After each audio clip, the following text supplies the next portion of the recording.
Shamanic flow. Minister BT on the track. Back at it. Cause when that spirit moves, gotta react. Yeah. Hey, to my people, I address thee under the unction of the Holy One, the Elohim of all that is, who goes by Elion.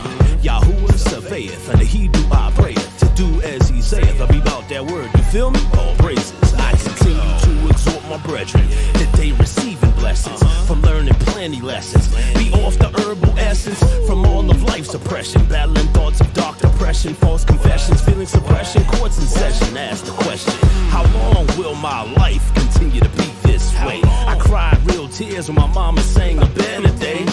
Just hold on is what my pastor used to say. But if that's all that it takes, then why my people continue to go astray? The church is barely breathing, like when we see policing. Violence on blacks increasing, seems like we all deceasing. Perversity is pleasing, greediness got us all obese. In the LGBTQRSTXY, man, you see what I'm saying? When you've done all you can, but your faith is low. When you tried everything, but got nowhere to go. Just hold your head up, cause we in the final hour. Like Elijah on the mount, call down the power. When you fed up with the demons and the games they play, when you're losing your cool and need to make a way, look at the devil in the face and make him cower. Like Moses at the sea, call down the power. You see, power is a dangerous thing unless it is handled carefully. It would be foolish on God's part to give just anybody power. You've got to qualify for it. And the worse life you've lived in the past, the more dramatic the demonstration.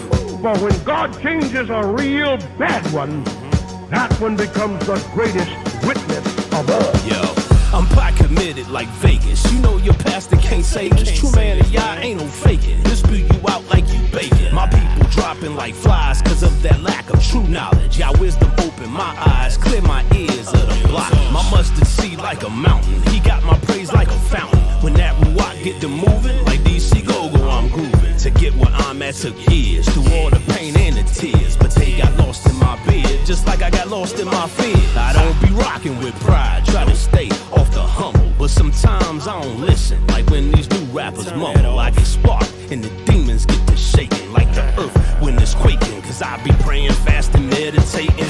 Y'all got you open, so listen. We breaking you out the prison of the lies that were disguised as religious proposition. My mind is sharp like a sword, the strongest pawn on the board. The name of Yah, not the Lord. Now do we have an accord? And when you're feeling stressed, feel the weight of the pressure. When the enemy floods you with BS, you can't measure. Raise your standard up, stand tall just like a tower. Just like Daniel in the den, call down the power.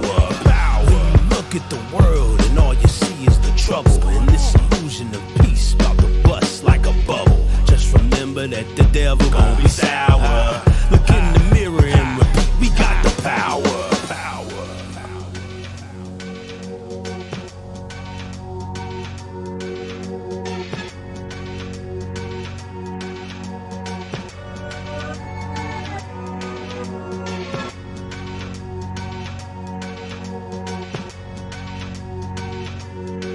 The power of God attends the truth. The power of God does not attend error.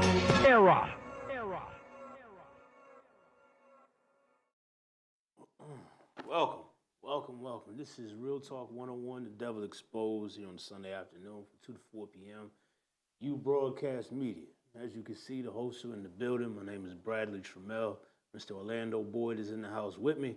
What we tend to do here on a week-to-week basis is discuss the past week's revelations, discussions, readings in the Word, prayers, and anything that the Most High has conveyed to us via His Holy Ruach HaKodesh, His Holy Spirit, and the things which He bestows upon us as far as wisdom, knowledge, and understanding. We have conversations about these things.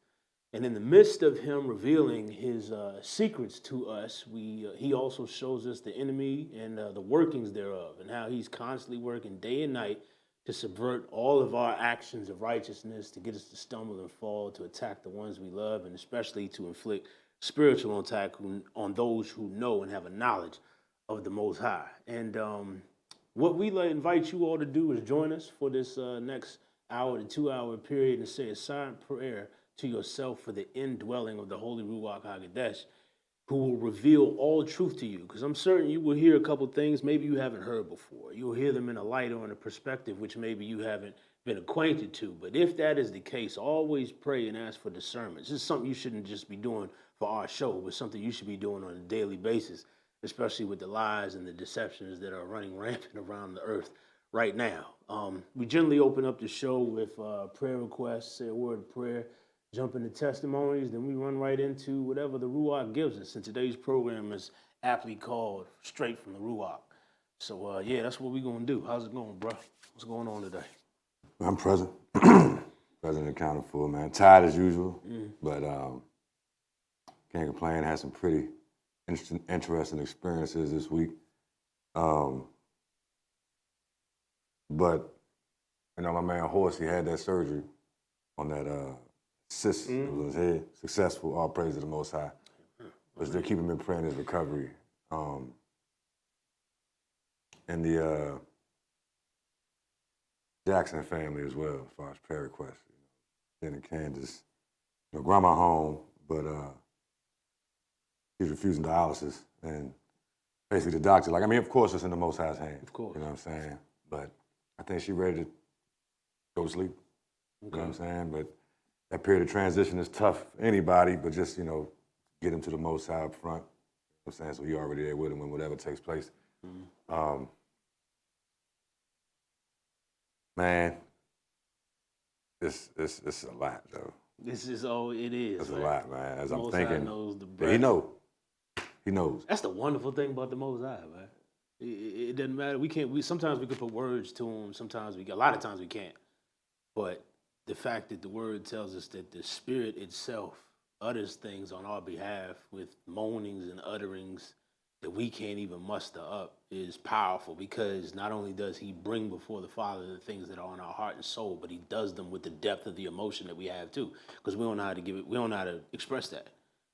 So all praises to the Most High for that, certainly. The Jackson family and your man Horace, definitely. Want to lift up my boy Darian and his family. His wife is in a serious position where she is stepping away from her job for uncertain reasons I won't go into, but there's certain things that she's dealing with legally when she's leaving that need to be taken care of that are causing her a lot of stress. So I'm gonna bring that up. Also, my father, he has experienced a lot of death for his friends lately. A lot of his college buddies and people he grew up with, they passing away. Every time seems like every week I talk to him, he's mentioning some other funeral he attended virtually or something like that. So I know that's, you know, that causes a man to think, you know, say all your friends is dropping. It's like, what's good with me? Right. And all praise to the Most High. Me and my brother have had the opportunity the past couple Saturdays to have worship with my father, just us three, the men, and we talk about things that maybe we haven't talked about before. And I'm thankful for the experience. And this yesterday's session was no different. It was all good. And I'm gonna just the unspoken prayer requests that were discussed in that circle is what I'm gonna lift up. But let's go ahead and get the Ruach in here. So bow your heads with us. Most High Yahuwah, one who was, is, and is to come, the Elohim of heaven on earth, the one who the word says knows all the exertions, the depths, and the animals thereof that reside in the sea, and controls them all, and yet with all the mighty power that the ocean has, you summed up and locked up all of its exertions with the sand. Such a substance that falls through our hands and washes away with water like it's nothing. Now that I think about it, you stopped the ocean's power with banks of sand all over this planet. And you set those laws in place, the same laws that caused the sun, moon, stars, and the rest of the luminaries of heaven to proceed in their fashion since the day you ordained it by your word, and they transgress it not. The angel in Enoch spoke to Enoch that way, and he said, all these things obey the Most High Yahuwah, but yet man finds a reason to disobey and does not listen. And man cannot comprehend not even the smallest things of the Most High, but he listens to him not. And man, I'm thinking about that, Father, and I'm thankful to be here right now. Thankful that me and my brother right here right now. We know the breadth and the width of our rap sheet. And we also know that rap sheet is soaking in blood. Mercy, it has to be soaking in blood, because there are plenty of things that should have kept us away from this desk, away from the truth, away from knowledge, away from you. But, you saw fit in your plan before we were to elect. I looked into that word. That word fascinated me, like the election. How do you elect somebody who isn't even here yet? They have done nothing to merit it. That ain't how elections go down here on this planet. We have to have information. We have to see things. We have to at least be familiar with what we're electing. But not you. You knew us beforehand. And because of that, you elected each and every one of us at our specific times and periods, just like you did with the stars, to shine all of our conversions, everything we would go through to make us what we are right now. You knew all of those things prior, and you sought to have mercy and grace upon us swiftly and meaningfully, and we thank you for that, man. Thank you for our families, our friends. And as I speak about the thanks and the gratefulness we should have, all these other prayer requests that we have looming in our hearts and minds, they fade away like mist, because we know that all is in the palm of your mighty hand, Father. You know about the Jackson family, about the grandmother that's home right now and her very thought process and her mind process and her spiritual position, Father. Only you know. And we asking, and we're knowing, and we're asking in faith that she be spiritually secure and sealed, because to those things who are sealed, the things that you have prepared for them that are sealed are magnificent and well-deserving of those who have had belief and trust and faith in you. We ask that you continue to be with the brother Horace. You know about the assignment that you sent us up there to do as far as pray at the hospital, and I can't wait for that final day to see what those prayers wrought, because that's what we will surely find out. But I ask that you continue to be with that brother, his spiritual walk, his healing, and whatever else he may need. You know about the things that I've discussed before thee, Father, the prayer requests lifted up by my prayer group and each individual there, my father, my brother, and the things that we deal with, and me personally, myself. And I thank you for the gauntlet of spiritual attack that both of us have been going through recently, me and Orlando. I thank you for that, because it's necessary. If I don't know one thing right now, I know this, is that you have been pushing for us to be in our word and to pray for you pray to you on a daily basis, Father. And that's exactly where you getting us to. It takes practice, just like going in the gym. Ain't not done nothing. Strength don't come overnight. You know what I'm saying? You got to build it up. Got to work towards it. And doing so equally, Father, we're laying up treasures of faith and treasures that cannot be corrupted in the kingdom, Father. So we're glad to be doing those things simultaneously. Please hear our prayers, Father. Forgive us of all sin and iniquity. Watch over everyone that comes in and out of this studio, the leadership, those who have shows here, and all other affiliations who have good hearts and good minds to do what is righteous and do what is right according to your sight, Father. But before we close this prayer, please do not let me forget to ask for the blessing of your Ruach HaKodesh to descend right now, your spirit, which is so precious and can do things that we can never do. And let people not even hear the brothers that are sitting right here before them, because we ain't got nothing to say to them. If it was our choice, we wouldn't even be here. But because we have a heart and mind to do your will, use us as you have always done. And may all praise, honor, and glory go to Yahuwah Sabaoth always and all time. And in Yahushua's name I pray. Amen. Man, yeah, real talk, man. Last week I finished up the book of Enoch, and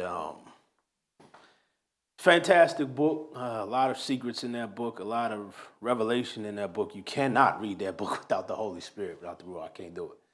And as I was getting down to the bottom of the chapter, I was noticing in chapter 104, and I'm gonna be brief here. We ain't gonna turn to it, but chapter 104 in Enoch, which is the second to last chapter, the angel was talking to, or Enoch was talking to his family, should I say, about the types of things to be avoiding, the type of person the type of characteristics that everyone who calls himself righteous should avoid.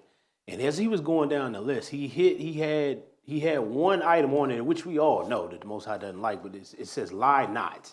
And then from there, it bounced on to the next attribute that you should not have. Just don't lie. Don't be a lie. The Most High detests lying. He is all about the truth. We know the enemy is the father of lies.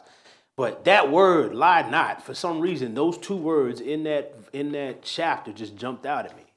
And I got to pause and give praise to the Most High for his spirit, which checks me because I know my history and my past and how often I used to lie, just think nothing of it because I knew I was good with communication. So I can make it believe what I want to believe, especially if I believe it, no matter if it's true or a lie.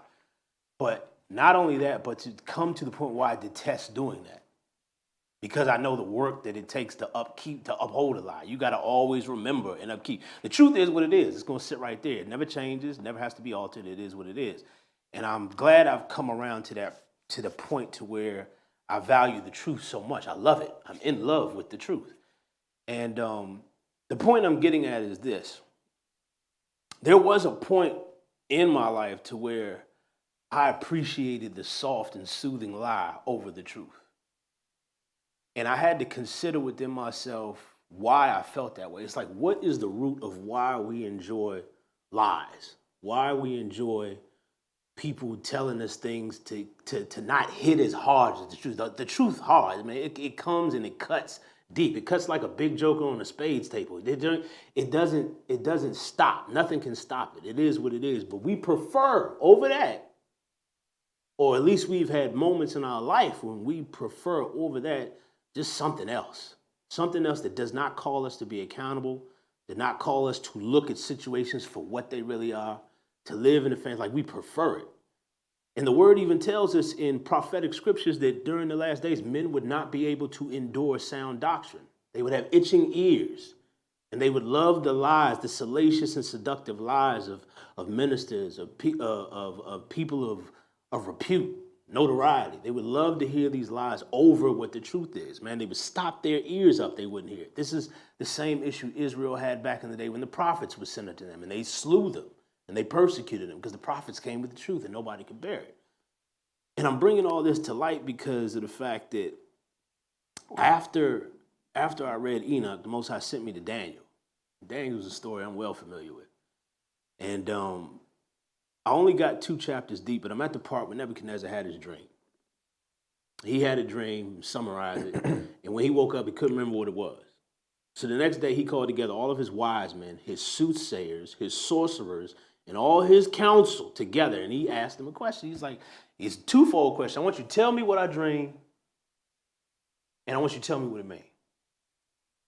And when he explained himself, he almost did it with an attitude because the sorcerers and his wise men said, first, king, tell us, O king, live forever. They always started with that, giving him praise. And they said, tell us what the dream is, and then we will tell you what it means. But the king said, surely, I know that by your doing, as a matter of fact, let's go to it. Let's go to it real quick because there's a point in there. It's Daniel chapter 2. Daniel chapter 2. And I'm going to start with verse 5, which is actually right after. So after the first request for them to tell, then they came back and said what they said. But in verse 5, it says, the king answered and said to the Kasdim, or the Chaldeans, the thing is gone from me. If ye will not make known to me the dream with the interpretation thereof, ye shall be cut in pieces, and your houses shall be made a dunghill. But if you show the dream and the interpretation thereof, ye shall receive of me gifts and rewards and great honor. Therefore show me my dream and the interpretation thereof.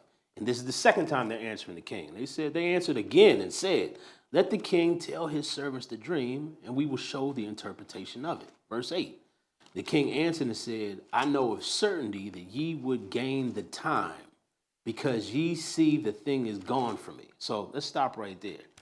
First of all, he knew that whatever type of interpretation he needed from his Kasdim, soothsayers, they were going to need time for it instead of giving it to him instantly, which was half of the reason why he asked this question, because he was frustrated.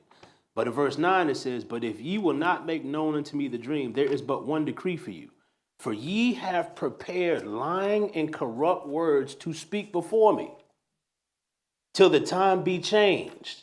Therefore tell me the dream, and I shall know that ye can show me the interpretation thereof. You see, the king at this point in verse 9, he knows that he has a bunch of yes men around him. In the previous verse, he said, you gain the time because you see the thing. Anything I ask you see is gone from me. So you try to get your time together so you can prepare your crafty lies, because he says that in verse 9. For ye have prepared lying and corrupt words to speak before me. He knew that they wasn't telling him the truth, but yet they were his main men, his main counsel. And he had them around him all this time. And then again, as the story progresses, they still were not able to tell him anything. So he just in wrath sent out the decree: kill all wise men. Every wise man, every one I have in my council for advice, get them around. We're gonna take them all out. And this is the part where, of course, as the story progresses, Daniel was found by the chief of the security or the soldiers at that time, and him and his 3 Hebrew friends. And they were about to be killed, but Daniel made the plea. He was like, "Give us time. Take me before the king, and I will tell him that I can both tell him what the dream is interpreted if he give me a bit of time, so I can pray to my Elohim to do so." And he was brought before the king. He told him what he could do, and he gave Daniel time. And Daniel went back. He told Hananiah, Azariah, and Hananiah about everything that was going on. They offered up prayers of mercy to Elohim, and then the dream came, and the interpretation. My question is, what does it take for us to get to the point where we tired of being lied to? That's the point. Because as this story progresses, it seemed like to me the king, Nebuchadnezzar, he was distressed. He lost his sleep and had this frightening dream. And he got pushed at least to the brink of mental fatigue, or definitely sleep fatigue, because he wasn't able to sleep. He got pushed to the point of desperation because things weren't as they were before. Couldn't sleep, couldn't rest. He needed to know what this dream was and what it meant, because he knew it was important. And then the Most High revealed it. And I take that with the experience that I've had in regards to questions that I've always had regarding religion, regarding spirituality, regarding relationship with the Most High. And when you get to a point where you tried everything else and you're just tired of being lied to, you want to know exactly what the truth, no matter how deep it cuts, no matter how deep it hurts, you just want to be refreshed by the truth. What does it take to get to that point? And why in these last days should we always have the mindset to detest and remove ourselves from people who lie or tell soothing and convincing lies? It's not going to behoove us one way or another. I look at myself for an example, like I say again, for testimony. And really the only reason why I was ever in a position where I was like, you know what, I don't really feel like hearing all that right now, especially if it pertains to the truth, just because I wanted my own rest. I wanted my own peace of mind. So I turned my face away from that which probably could have helped me back then. Now, eventually it did, but I wasn't desperate then. I wasn't at the brink. I wasn't at a serious crux in my life. I wasn't in a serious position. So when I reached that point, then I was ready for the truth. But I could have arrived to it a lot sooner. Could have known about this a lot sooner.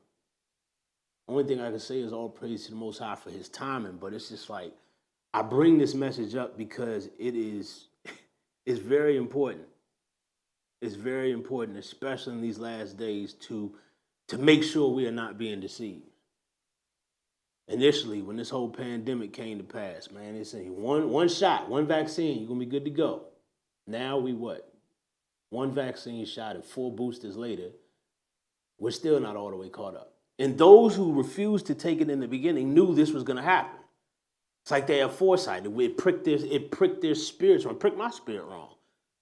I was like, there's something wrong with this. Nobody should be forced to do this. Why are they forcing this? Why is there a mandate coming out with this? And then why are they incentivizing it? Like they've never incentivized anything. I ain't getting no incentive for taking a flu shot. Measles or mumps, I ain't getting no incentive for that. But they were giving out incentives and doing all this stuff, and I was like, something ain't right. The spiritual perception and discernment I had steadily increased. The more and more I read my word, the more and more I prayed to the Most High, the more and more our relationship began to develop, and he continued to show me what was real and what wasn't. It was the pricking of his spirit, the discernment that he gave me to be able to, even though I didn't know what fully was going to happen and what the outcome was going to be, it just didn't sit right. And those types of feelings, those types of convictions, should I say, are the ones that not only we have to learn how to recognize, so that we will be able to discern when people are being untruthful with us, that they have their own motives. When you rely on the discernment of the Most High, you will always know, or He will lead you to always know, who is telling the truth and who isn't.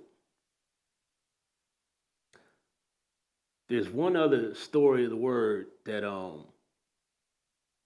where this type of incident is taking place, and that comes in the form of 1 Kings chapter 22. And it's when Jehoshaphat and Ahab went out to war. And to summarize the story, Jehoshaphat was the one who initially wanted to go to war to Ramoth Gilead, to a neighboring nation who had power. He wanted to go to war with them, but he couldn't beat them by himself. He needed Judah, to go with him. And Ahab was the king of Judah. So when he called out to meet to Ahab to go to war, before they made the agreement to go together, Jehoshaphat asked Ahab, he said, well, what does the Most High say? Because remember, he is of the tribe, he's of the bloodline. He knows going to war without the Most High's blessing is going to equal absolute disaster. But Ahab had already been prepared for this answer. He had 400 of his own preachers, a whole clergy, that he marched out in front of Jehoshaphat, who all said with unanimous voice, O king, thou shalt go up to Ramoth Gilead and slaughter them. Summarizing, of course. But because Jehoshaphat had discernment, because it pricked his system, because he knew something wasn't right, he said, how you got 400 men to say the same thing? He's a king. Of course, they all fear him because he has the power of life and death, at least in his tongue. He can call out who should die and who should remain alive. So Jehoshaphat asked, he's like, you got anybody else? Is there not one other brother who we might hear of the Most High? And then that's when Ahab said, he's like, there's one other prophet. His name is Micaiah. But I don't like him because he don't never talk about anything good for me. I want you to pay attention to those words. He prophesies nothing good for me. Consider that statement. When you hear the truth and it doesn't fit what you think it should be, when it rubs you the wrong way, when it causes you a little bit of abrasion or a little bit of cut, and you can't stand the uncomfortableness of it, do you listen to it or do you run from it? Now, Ahab had power. He was king. He forced other people to tell him lies that he liked to hear. But the one true man of Yah, when he came forward, he told him, he said, you shall not go or you will not return. And he did this in the presence of Jehoshaphat, who required or asked him to be brought forth. And when this happened, of course, Ahab got angry. He told his soldiers, take this brother, go throw him in prison, give him the bread of affliction and give him water. And when I return, I'm going to deal with him. Right before they was taking Micaiah off, he looked back at the king and said, if you return in peace at all. Now, the next thing that happens is really significant. Jehoshaphat, who asked for this man of Yah to be brought forth to tell what the truth was, heard that they would not be successful if they went up to Ramoth Gilead to fight. He knew they were going to be unsuccessful. But after Micaiah was taken away in chains, Ahab looked back at Jehoshaphat and was like, are you ready to roll? And he went with him. Passiveness. Not sticking to what is right, not denying your conviction. He had a soft spine, and he went with Ahab to war. Now, the way the story wraps up is Ahab had put on a disguise because even he believed the word of the prophet. He went to war anyway, but he was like, you know what? I'm outsmart Yah. Yah gave this prophet a word, but Yah can't see me. I'm the king. I can do what I want. So he put on a disguise as a regular soldier and just went into the battle. He didn't ever have all this pomp and circumstance so that the enemy could point him out. But it says that in the battle anyway, one of the soldiers of the opposing force, peradventure, now this is one thing I did not know before until I read it again, that one of the soldiers, meaning at a whim, seeing the whole army, drew back his arrow and just shot that thing in the air, and the only one it hit was Ahab. And he ended up dying because of that wound. Of course, my mind goes, just like David's stone flew and hit Goliath right square in the forehead, I believe Moses took and pushed that arrow in the direction it needed to go in, and it flew and it found this mark. because the word was given to the prophet of the Most High that Ahab was going to die, and he died because of that. Again, I asked the question, what lies that you know of? No, I'm sorry, let me scratch that. What truth do you know of that you are avoiding? What is the truth that makes you so uncomfortable that it just rubs you the wrong way, gives you a brazen, causes you to think, causes you to not continue on? It disrupts your spirit. Which one is it? Think about it right now. And then ask yourself the question, is it good to continue to despise and reject that truth now? And if so, what's going to happen in the end of all things? Or do you just not believe that anything's going to come to consummation? Because if you're a believer in the Most High, you know that at some point in time, judgment will take place. And it will be a righteous and exact and permanent and eternal judgment. And the one who will be judged will judge in righteousness and in truth. He will not be wrong. He will not be able to be contented. Matter of fact, the word says that sinners will not be able to utter a word before his face, but their very own crimes will convict them.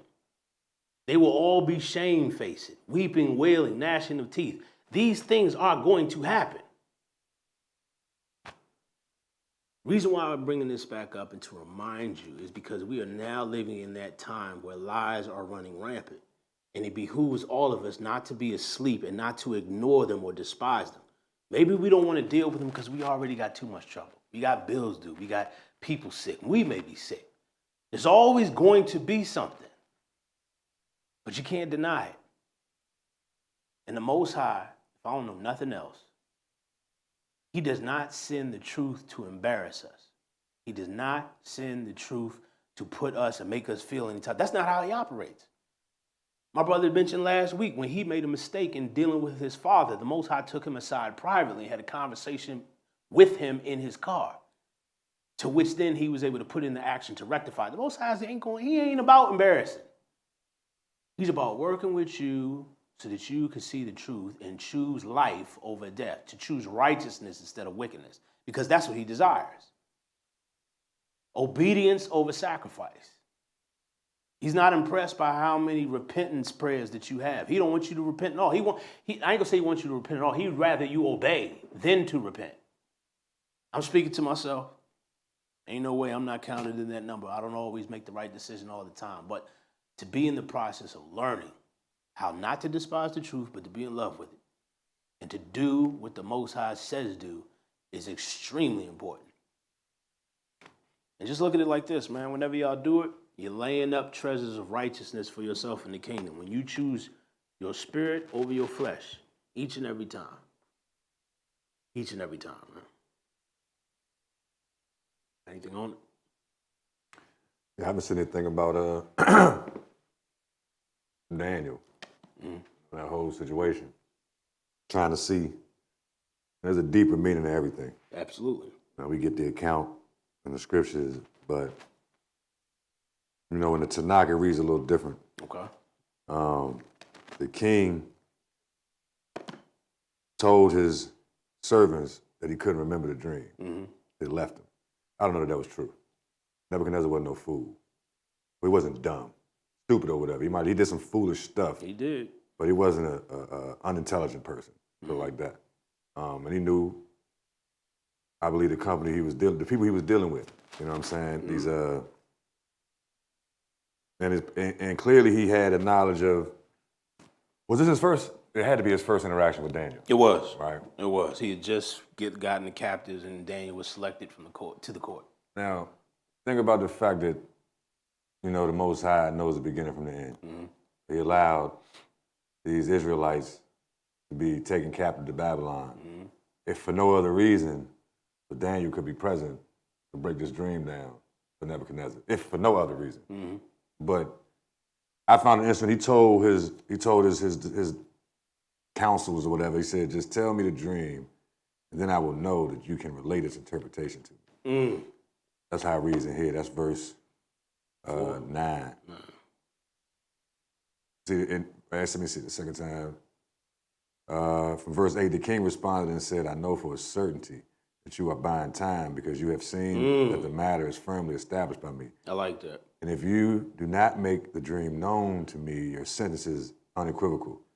Thus you have arranged lying and corrupt words to speak before me until the time changes. Just tell me the dream, and then I will know that you can relate its interpretation to me. Clearly, the king knew that the dream was of some type of importance, right? So he knew, he had the foresight to know, if I just tell these jokers what happened, they're gonna feed me some BS. Right. He knew they was lying. Right. If I tell them, if I break down this dream to them, they're gonna give me some nonsense as far as what the meaning of it is. Right. You know what I'm saying? The Most High allowed him to see it. Everybody that's put in positions of power, everybody got a role they play. Right. You know what I'm saying? The king is the king, these are his advisors. But they were, according to this joint, they were necromancers, astrologers, sorcerers, and the Chaldeans or stargazers. So they're seeking signs from nature. Daniel only rocks with the Most High. That's it. And Arioch was already out killing. Yeah. When he came up here, the decree had already went out. Yeah. So it ain't like before the wise men or the astrologers got to get their heads chopped off, they came in contact with Daniel, and some of their lives, I don't know about the ones that were in his immediate presence, Right. but some of them was already being killed. Right. You know what I'm saying? But what did Daniel do? Then he said, look, give me a little bit of time. You know what I'm saying? Give me a little bit of time, and I'll bring you. He said, then Daniel went to his house and made the matter. No. He said, Daniel went and requested of the king that he gave him time to relate the interpretation to the king. He didn't take any, he was like, man, listen, man, just give me a little bit of time, and I guarantee you I'll be able to tell you what it is. He knew what his process was going to be. He went and told his boys, Hananiah, Mishael, and Azariah, they took it to the Most High. Collectively, they prayed about it. And in that night, it says, then in a nocturnal vision, the secret was revealed to Daniel. Daniel then blessed Yahweh, the Elohim of heaven. Oh, I got another layer to add on this, Most High. What would be the difference in the reason why the king allowed Daniel time but not his own sorcerers and astrologers and all his soothsayers and stuff? That's a question. They didn't ask for time. They wanted to know what the dream was. The king summoned them to give him an interpretation of the dream, but he knew they BS's anyway. Right. So I'm not going to tell you what it is. You tell me, and I'll know that you have the ability to really give me the right interpretation. Daniel came and was like, look, give me some time.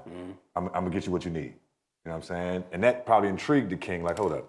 Hey, this dude, I didn't know he was a sorcerer or a necromancer or an astrologer. He's just a Hebrew, you know? But okay, Hebrew, you look a little different anyway.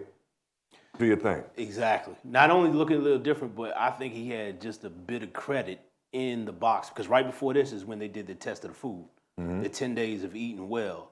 And then after that 10 days, the king came into the room and was conversing with everybody, but he found Daniel, his boys, to be 10 times better. I'm saying, so it wasn't the king's first encounter with Daniel. Right. So he'd already seen that these dudes is different. They different, right. There's something different about these Hebrews. These youngsters right here are different. So if nothing else, sometimes our very ability to be different sometimes get us into settings and get us into before individuals where the Most High will actually be able to benefit everybody. Because if Nebuchadnezzar would have never gotten an understanding of that dream, if Daniel wasn't there, then we wouldn't have had the knowledge now of what actually took place from Babylon to the present with that statue. You know, I know what the statue was, the head of gold, you know, Babylon, Medo-Persia, the Greeks and Romans, and ultimately where we at now. That's what Yahweh showed Nebuchadnezzar through that dream, from that point to the end of time. But without Daniel coming to the Most High, you see, Daniel wasn't cocky. Daniel wasn't like, you know what, man, give me a little bit of time, I can tell you what it is. Right. He could have just, well, he had to pray. He had all right, to now, say for instance, all right, look, like, this is hypothetical. If the king would have what if the king would have told Daniel the dream? You think because Daniel had the type of connection he had with the Most High, Daniel would have been able to give him an accurate breakdown? The reason why I say yes is because earlier in chapter 1, it said that the Most High blessed Daniel with understanding of dreams. And it said that in chapter 1. And I agree. Right. I agree. Had the king told Nebuchadnezzar the dream, I think Daniel because of the ability that he had, would have been able to break the dream down. Right. But Daniel knew, man, this is serious. Jokers is getting their heads chopped off. That's right. We got to take this to the Most High. We have to take it to the Most High. You know what I'm saying? And if you look at, trying to relate it to now, the positions we find ourselves in, like last night I'm in the store and this older dude was in there, you know. I was about to, you know, I mean, he was like, man, I ain't had a drink in 31 years. I came from Vietnam, and I said, man, that's a blessing. I said, you can still come in here? He said, man, I don't worry about it. He was playing his numbers. Yeah. I was like, man, you know, all praise to the Most High, but that's a blessing. I said, you got a testimony. Yeah. The older dude, you know, Vietnam vet, he's a little old now, you know, probably 70-something, you know, but he might be older than that. I got to talk. I can't remember exactly what I was saying to him, you know what I'm saying, but my man Duke was in there. And whatever I was saying to the dude, I said, my man Duke over there just, you know, shaking his head like, nah, he playing his numbers. I told the dude, you need to write your story down. You know what I'm saying, because you got a testimony. He said, man, just one day, man, it's like I was sitting on the street. I was out on the street. I don't know if he said he was homeless. I was out on the street, and God spoke to me, man. I pulled out all my booze. I threw all my drugs away, and I never looked back. I said, man, that's a powerful testimony. He does that. Mm-hmm. I mean, I'm thinking to myself, like, wow, I wish I could do that. I wish I had the ability to just say, man, F it, I'm done, and put everything down. You know what I'm saying? But hey, this man, I doubt he's a Hebrew. Well, Hebrew Israelite, like he's studying truth and learning these terms, like we trying to get this understanding. I doubt he's there.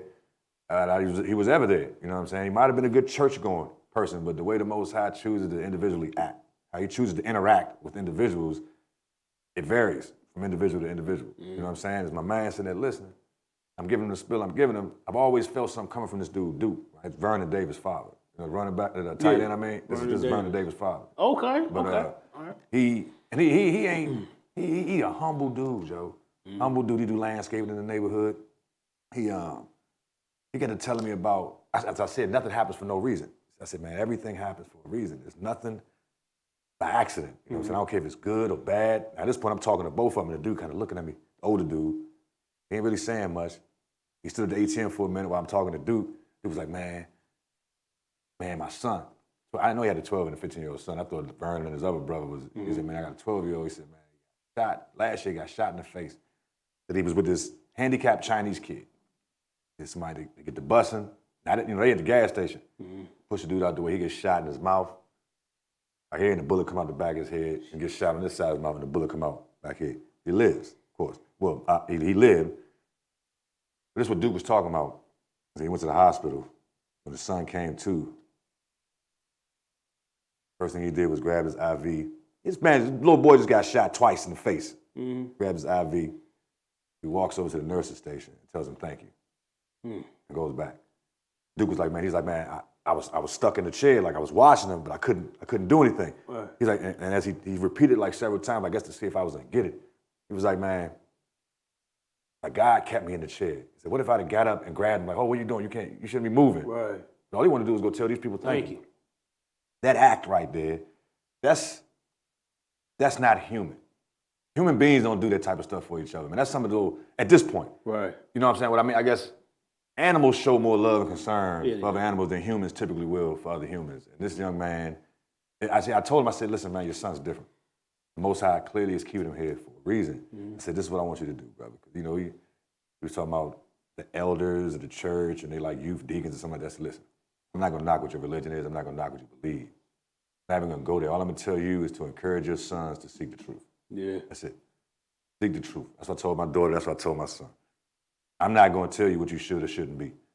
Or I'm not going to force on you my beliefs or where my faith is at right now. But I'm going to tell you it goes deeper than what you think it is. It goes way deeper than what they're teaching you in church, what they're telling you to read in your Sabbath school lesson. It's way deep. Whatever they're talking about, ancient Egypt and Kemet, it goes way deeper than that. But it ain't going, you're not even going to be able to accurately start digging until you acknowledge who the Most High Yah is. Flat out. Daniel knew. He didn't know God. There was no Jesus. He rocked with Yahweh, the Elohim of his ancestors. You know what I'm saying? He believed that his Abba, his Elohim, had the power and the ability, because he had the scriptures, he saw what had taken place with his people. He knew what the Most High was capable of. He seen how prayers had been answered for believers prior to him. All I got to do is talk to my Father. Hold on, give me a little bit of time. We running past the one who's in control of everything. I'll let you know what the deal is. And when he went to him, not only did he tell him the dream, he gave him the interpretation. Blew the king's mind. But then what the king going to do? Immediately went and made a statue in the likeness of what he saw in his dream. Yeah. You know what I'm saying? So even when the Most High has mercy and pulls us out of the flipping fire, we go to the top of the flipping high dive and jump right back into it. swan dive with a few flips and tucks and pikes right back into the fire and looking around like, what happened? How'd I get here again? And he's willing to pull us out again. But if it wasn't for Daniel, I used to love, I still do. That was one of the first books of the Bible I really gravitated to, Daniel and Revelation, because of the imagery. Well, of course, we grew up during the time of Revelation seminars. My joint was them Hebrew boys in the fire. I couldn't believe that. That was like one of the most miraculous things. And it was 3 of us. So they called us Shadrach, Meshach, and a bad Negro. Right. That's what our little label was. You your brother. I was the bad little Negro. But it's these accounts, these documentations of these people's situations, man. If we don't really, I wonder, do we really believe this stuff? Well, I wonder, do y'all really believe this stuff? I believe it. You look at what happened, man. Like I said, there was jokers getting killed. He might have had a homie next door that professed to be a wise man, and before Got taken out. he crushed him. Heard him scream like, "Man, oh man, what's going on? And he's like, why have you done this so preemptively?" What did he say? He used a term. He said, Daniel gave counsel, advice, the king's check. He said, God then responded, as a result of this king, where is it at? Why is the decree so hasty from the king? Verse 15. 15, and here it says, he exclaimed and said to Arioch, the king's official, why is the king's decree so preemptory? What does that word mean?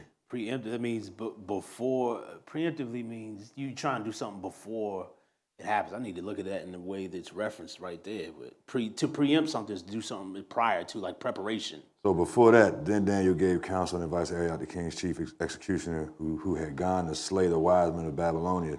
He exclaimed and said to Arioch, the king's official, okay, let me go back. As a result of this, the king grew upset and very angry, and he commanded to destroy all the sages of Babylonia as the decree was being implemented. As the decree was being implemented and the wise men slain, Daniel and his companions were sought to be slain. Then Daniel gave counsel and advice to Arioch, the king's chief executioner. Like, man, what is it that happened? They got the king just killing off all the wise men. And it happened. Daniel was in the king's court. It ain't like he had to leave or go very far to find Daniel. The king, because of the standing that he and his 3 friends had because of the good diet, he kept them close. So they probably just went to his room. He hear Bama's yelling and blood falling. He's like, yo, why the king killing all of us so quickly? What's going on? And Arioch, but the thing is, I believe Arioch had favor towards Daniel too, because when he asked him to be brought before, it said Arioch hastily took him. So Arioch is probably standing there with his sword, and the king was like, hey, kill all them now. And he's, all right, and then just going to it. And he don't even know why it's happening.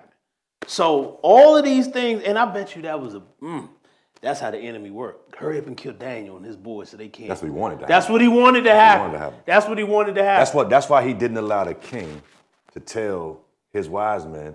If the enemy, look at what happened with Pharaoh and Moses and Aaron. The king's magicians, they were able to recreate or reproduce with magic what the miracles that the Most High allowed Moses to do, right? So if you show me, I can reproduce it. If you tell me, I can play with it. I can do something with the words, like in the definition of a lie, you got equivocations. Give me the truth. Where there are words that their intention is to have double meaning. So if I get my hands on this information and I got this truth, then because I'm smart enough that I can repackage it and send it back out there, straight BS, no nutritional value, but you eating it up because that's what you're being fed. But the Most High was like, nah, don't tell them, because if you do, they're gonna lie to you and you might eat that crap. Right. So don't tell them nothing. Tell them if they really got this power, then you tell me what I dreamed.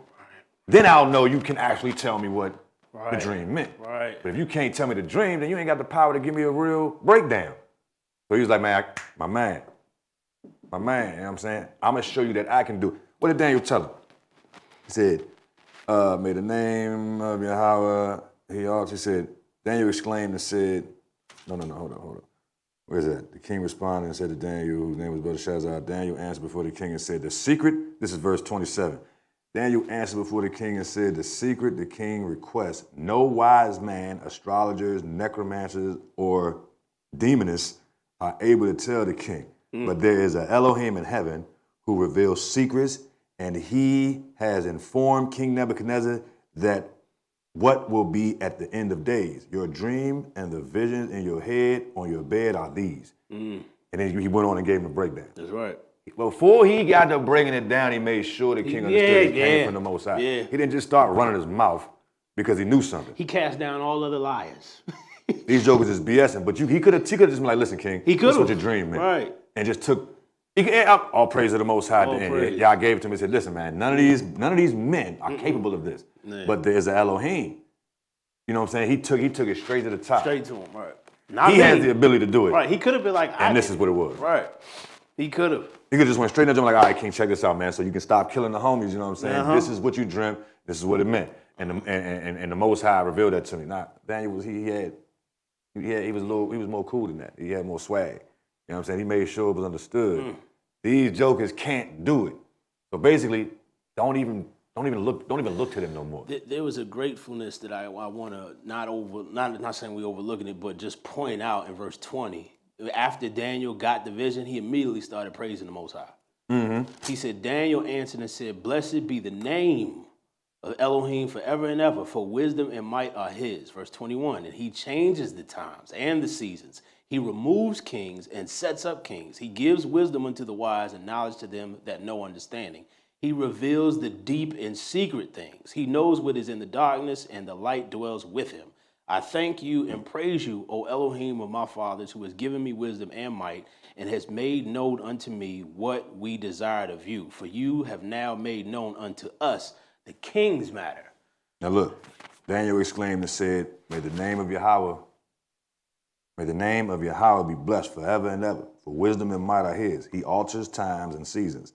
He alters times and seasons. See, changing may you may look at it like it's gonna be something different on the back end. But to alter it, he just shifted a little bit. Times and seasons. You know, the enemy thought to change times and laws. The Most High literally alters times and seasons. He deposes kings and establishes kings. He gives wisdom to the wise and knowledge to those who know how to reason. He reveals the deep and the mysterious. He knows what is in the darkness, and light dwells within him. He knows what is in the darkness, and light dwells within him. With him, light dwells with him. He knows what is in the darkness, and light dwells with him. To you, O Elohim of my forefathers, I give thanks and praise, for you have given me wisdom and might, and now you have made known to me what we requested of you, for you have made known to us the matter of the king. Man, I want to point out something, especially at the end of this, when he says the matter of the king. Daniel was not a king, but he was made known of the king's matter, a matter that's bigger than him. Because when he interpreted the dream, that pertained to what was happening then until the end of time. That's a very big matter. But he revealed it to one of his lowliest of servants. Daniel was a part of the court that was already in Israel, who was already learned. He was healthy. He looked good, because that's who Nebuchadnezzar picked from to be in his court. He's like, I want you to take these princes, these young ones right here, who are not of the common folk, and I want you to teach them the tongue of the Chaldeans for 3 years. And then I'm going to bring them in towards me, because they have a mind for learning and expansion. I want smart people around me. Maybe they can fall in with one of my other sorcerers or whatever. Who knows why he did it? But he picked Daniel for this. But the Most High had already instilled in Daniel and his 3 friends a love and respect and an honor for the truth and for who he was. They clung to their heritage in the midst of being, around heathens. That was important. And I also love the fact that he gave praise to the Most High for finding out what the truth was, especially when it was a bigger matter. And it reminds me of us when we started finding out the truths of this word that we never knew before. The names, the laws, statutes, and commandments, and the things that the Most High did prior to any religion, prior to all that. When I found all that out, instead of being turned off by it, I praised and I thanked him for it, because now I have a reason to believe. Now I know more. I know the king's matter. So I'm understanding it. I did not despise the truth or turn away from the truth. When you find out what the truth is, and this is what the Most High will do with you. I want to say this so that it dispels any type of fear of learning what the truth is. The truth is a powerful thing. It's a freeing thing. And the Most High releases us through that truth. Lead you in all truth. Go ahead. When you think about I've thought about this before, I've said it before, You know, when nations conquered other nations and peoples, that's what they did. They either took on the characteristics or the roles or the customs of the people that they conquered, or they either took on their roles or they put their ish on them peoples. You know what I'm saying? Mm-hmm. It's like either we gonna be like y'all or y'all gonna be like us. Right. But the Hebrews were the Hebrews. They weren't trying to be like anybody else. Even when the Most High told them to destroy, he told them to destroy. Destroy everything, all the people. Men, women, children. Sometimes they didn't listen. For the most part, you're only keeping the spoils, you know what I'm saying? The goods. Mm-hmm. Kill the people. Get rid of them. Because those are enemies of Yah. Mm-hmm. But in this situation, the king told him, he said in chapter 1, he said, the king told Ashpenaz, the chief of his officers, to bring from the children of Israel, from the royal seed and from the nobles, youths in whom there was no blemish, who were good-looking, skillful in all wisdom, discerning in knowledge, and perceptive in learning, and who have the stamina to stand and serve in the king's palace, and to teach them the script and language of the Chaldeans. So you want to try to make these prize Israelites Chaldeans. But I'm thinking to myself, like you said, we're going to teach them for 3 years, they're going to learn this language. What he really wanted to know, if they learn whatever the tongue of the Chaldeans was, and they can relate their customs and teachings to our people in our language, and we can still. That was like, I don't know if that was the case, but if we can get these individuals, like with the Greeks, what the Greeks do, they had those 70 elders come and translate the Hebrew scriptures into Greek so they can have a book in the library for themselves. Right. But once the true Hebrew scriptures got destroyed or tainted, but that Septuagint, that Greek book, still maintained in its original. Yeah. You know what I'm saying? But the Greeks, they went on to try to, they had their share of controlling the world, or at least. They did? What is the brass? I think it was was it the waist? Stomach and the waist, the brass, yep. But it's all about trying to mimic something. They're still doing it today. You know what I'm saying? Everybody trying to look like somebody else that they not. We the only one, well, I can't even say that now. Because you got and we messed up. That's when we messed up, is when we tried to be like everybody else. And the way that happened was through intermingling. When we stood on our own. Even when it came to the point, like my sister was saying before I left the house, she brought up the fact that, like our ancestors, how they were killed, you know what I'm saying, for not conforming to something. We were willing to stand, we were willing to die before we compromised. You know what I'm saying? So if you're telling me, in order for me to be accepted, we was talking about it before we came on the air too, in order for me to be accepted in your ranks, I gotta become like you or you're gonna kill me. You know what I'm saying? I don't know, all Yahweh told his disciples to do was follow me. Just follow me. You know what I'm saying? You don't, I'm gonna teach you how to save. So I'm gonna teach you how to bring people, really I'm gonna teach you how to bring people to me. I'm gonna teach you how to bring people to Yahweh, not to the elders, not to the pastors. You know what I'm saying? Everybody want to bring their sick and lame to the pool of Bethesda and lay them there waiting for the angel to come and stir the water. That's bush game. Look how the church got started. Here it is. The soothsayers wanted the king to tell them the dream. What does the Catholic Church encourage its adherents to do? Come confess to us. Confess, yeah.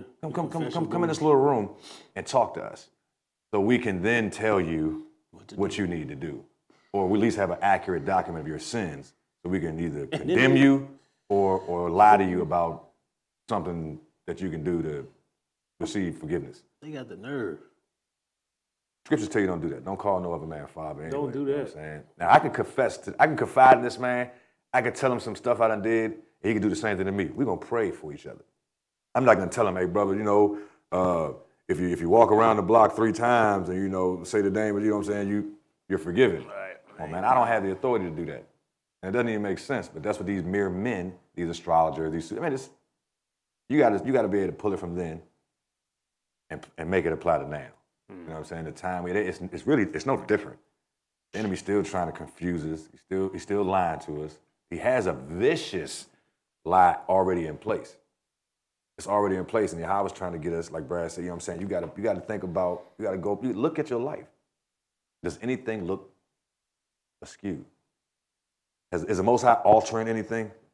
Is he shifting something you can see it from a different angle? You know, you got those hologram pictures. Yeah. One way you're looking at it this way, but if you move a little bit, it's a whole nother picture there. Something else. All you gotta do is move.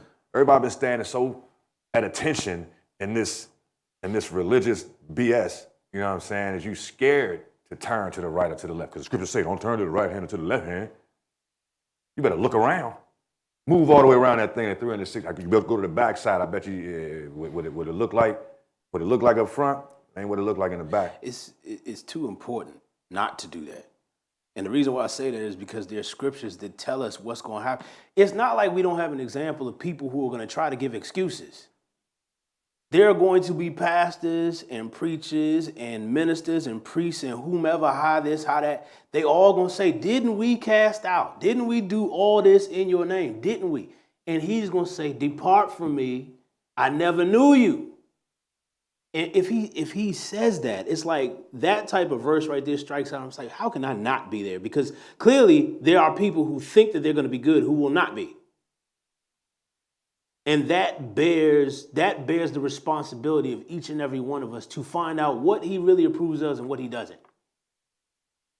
Because bump what we can get down here, we can gain down here. And that's the issue. Those who cling to the world and the life that they have here and their prosperity and everything that they see or the plans that they have for here, when that is weighed heavy, more heavy in the balance than what the Most High would have you to do, that's what the problem is. You love the world.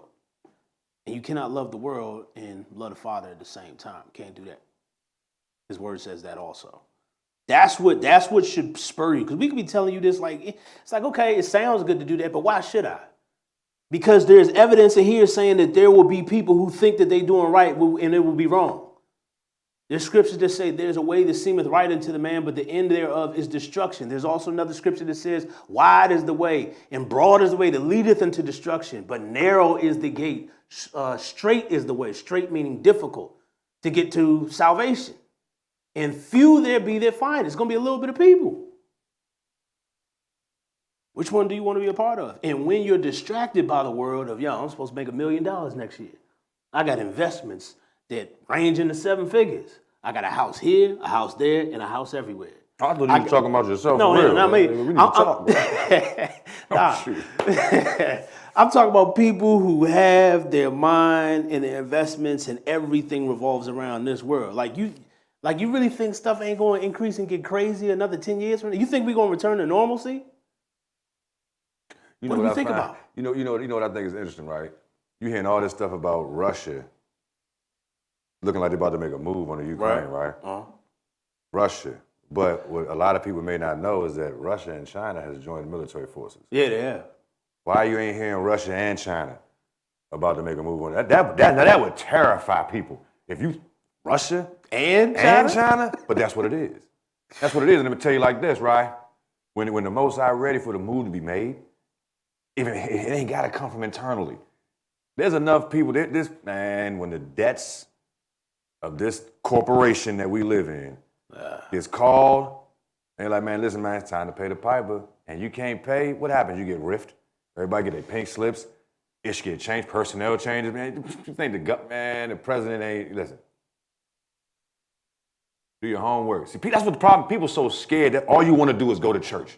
That's all you want to do is go sit with a bunch of other sheeple and let the pastor tell you everything gonna be okay. God's got you. Lies. God's got you. Hey, in Jesus' name. Like Ahab and his 400 prophets. You in a box. You stuck in a little box. You have no idea what it means to be alive. You're stuck in a box. The Most High, he's so extensive, man. I mean, we got scriptures that tell us he can't be searched. His thoughts and ways are above. How could there be an end of learning who he is? How can you think that you know everything that there is to know about the so-called book that you have in your hand when there are books that have been taken out of it? And that's a fact. You've mastered divinity. Stupid. That sounds dumb. That's the wildest. And you got the nerve to have that little piece of paper proudly displayed on your wall that you've mastered divinity. You should slap yourself before the Most High do it. All of y'all that got them joints. Real live, man. That Masters Like it and means Divinity thing is waste of money. If an angel ain't bring that to you straight from the courts of Elohim, and that don't mean nothing. Spend all that money for nothing to get lied to. I know it feels stupid. I'm glad I was only there a semester and a half. My mom ain't had to pay nothing. Indoctrination, man. Well, I mean, that's the word for the day, man. The challenge for all of you out there is to really consider what is true and what is false. It's gonna be uncomfortable, man. I heard somebody brought the metaphor. It's like, man, when I shave myself, I may cut myself. It happens from time to time. But I take a little bit of gauze out, take the 91% isopropyl alcohol, rub that joint on there, and it's gonna sting for a second. But after that, it's gonna heal, and it's gonna be fine. If you get an abrasion, if you get cut, if you get offended, would you rather be offended or cut or have an abrasion in a moment, or would you rather burn for eternity? I mean, it seems like the answer is simple, and it bears considering. So I ask that you all do that this week. For real, man. That's the word. Do not be comfortable with seductive and good-sounding sweet lies, because those who are telling you those lies, they're going to have a double portion of hell to pay. The Most High says, woe to them. Woe to them preachers and pastors who scatter my sheep. You're going to be like, I thought T.D. Jakes was so holy, so right. Whoever you follow. If it's another man and it ain't Yah, if you ain't got the personal relationship, you can forget it, man. You can forgive you if you are solely devoted to man. He will fail you. Got to be right with the Most High, man. Got to be. You ain't going to make it. That's fact. Can't change it. The only thing that's changed in your life since this pandemic is that you're scared to come outside or you feel like you got to wear a mask everywhere you go. If that's it, you missed the whole purpose of the pandemic.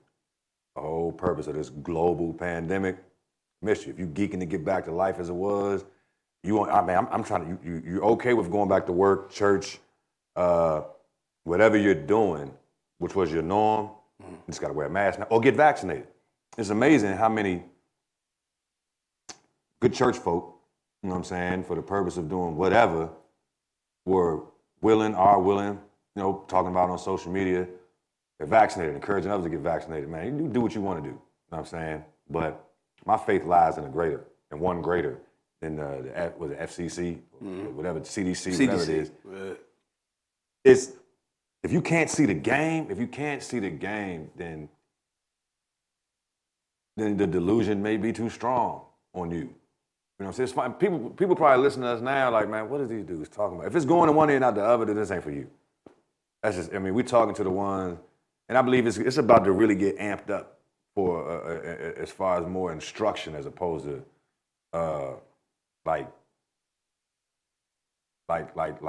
not condemning. You know what I'm saying? It's like bringing you awareness, making you aware of certain things. You know what I'm saying? We are old enough. We're of elder age now, 40-some years old. You know what I'm saying? And if that's your age, you should be seeking it. You're supposed to seek from your youth. Seek now that I created in the days of our youth. You know what I'm saying? When you can actually get out there and make some moves. And we're getting a little broke down. I am. Now I just really want to know what's true and what's false. You know what I'm saying? It ain't about trying to have a position in anybody's organization or making sure I'm serving so, my name will stay on the roll. That's a bunch of bull. It's a bunch of nonsense, Joe, designed to control, designed to keep you locked in to something that really has no merit in the eyes of the Most High. Like Brad said, it's going to be a lot of people that say, didn't we do this, that, and everything in your name? They depart from me, you workers of iniquity. I never knew you. You think you're interacting with, that's going to be messed up. That's going to be messed up. That's a messed up feeling. I don't believe it's going to apply to every single person. Because these people are going to be left at the end, at his return. You're going to have the wicked who are destroyed at his coming, the righteous who are caught up to meet him in the air, and there's going to be a group of people there asking this question. The wicked, clearly they were not rocking with Yah at all. They died the brightness of his coming. We get caught up, whatever that looked like. But there's going to be a group of people who apparently weren't wicked, but they weren't on the right page anyway, either. And I don't want to be in that group. Damn sure ain't trying to be in the group with the wicked. But I don't want to be like that, you know what I'm saying? yeah, didn't I do this, nothing, everything in your name? He say, man, depart from me. I know he know me, and I know him. Yep. He's made that very clear to me, so I'm not really worried about that personally. But man, for all those people who are just, you're so confident in your religious traditions, you don't want to hear anything else. You refuse to let it even enter into your psyche, your mind. And you can't say you wasn't warned. Can't say, man. And speaking on that, man, that's what these programs are for. These joints are all recorded. They're being laid down as a vicious testimony and a vicious testimony of growth, not just of truth, but of growth. From time we started to the time we finished, all of this material can be found online. And for those who are not seeking it now, there's going to come a point in time where they will. And when it is found, they're going to get the full span of the word that the Ruach has brought through us for years. So I don't mind who sees us now, who's going to be seeing us later. The point is, it's seen in the kingdom. And it's written down for righteousness for both of us. And I'm going to continue to do it as long as he give me breath. To cover my mess, for the mercy he's had on both of us, oh yeah, we doing this. This will be the testimony that we got. Trust. Trust, man. So, yep. Ah, man. Like it. Most High Yahweh, thank you for allowing us this opportunity. Thank you for allowing your Ruach to be present with us. Yeah, I pray and ask that the listeners, the viewers, receive the urgency and the necessity of taking a good, long, hard look at the condition that we are in as human beings, as beings, period. Not just Christians, not just believers or non-believers, but the condition that we're in as people, especially people in this country. We've been lullabied to sleep. We've been taught to be okay with looking at anything on TV, listening to anything on the radio, eating whatever's available. We've been conditioned where that's okay. Thank you for your grace and mercy that has spared us in the midst of all that stuff. But we really need to see, like I said, the necessity in taking a good look at why we are the way we are, what has gotten us to this point. It's Black History Month, according to the powers that be, or to the pagan, whatever. But yeah, what really is Black history is everything that's taken place since you formed Adam in the dust of the earth. It's all our history because we're a part of you. We're your children. If more people understood that, if you gave more people the ability to understand that, I think a lot of things would shift a lot faster. I'm asking you to open your people's eyes up, where they're not just thinking about their past for 28 days out of a calendar year. We should be thinking about this every day and every minute, who we are and whose we are. That's just how we stay in line with you. Regardless of what we may find ourselves doing throughout the day, I'm asking you that you be with us going into this week. Forgive us for all our iniquities. Open our hearts and our minds to continue to be able to receive your Ruach HaKodesh. Forgive us if we've grieved you in any way, shape, or form. Forgive us for we continually fall short and do what we know we have no business doing. Save us from ourselves. Be with this studio. Be with those who are out there moving around. Thank you for bringing a horse through that surgery successfully. Thank you for guiding the hands of the surgeons that were involved. Thank you for pressing us to go up there, lay down that cover prayer. Even months seemed to be months before it actually took place. And that's how you do things. Thank you, Yah, for being in control of everything and knowing exactly when things should take place. Save us from ourselves in Yahweh's name. Amen. Man. It's been Real Talk 101, The Devil Exposed, on a Sunday afternoon, 2 to 4 p.m. Until the next time we meet, may Yah bless and keep you. The truth, not the traditions of men.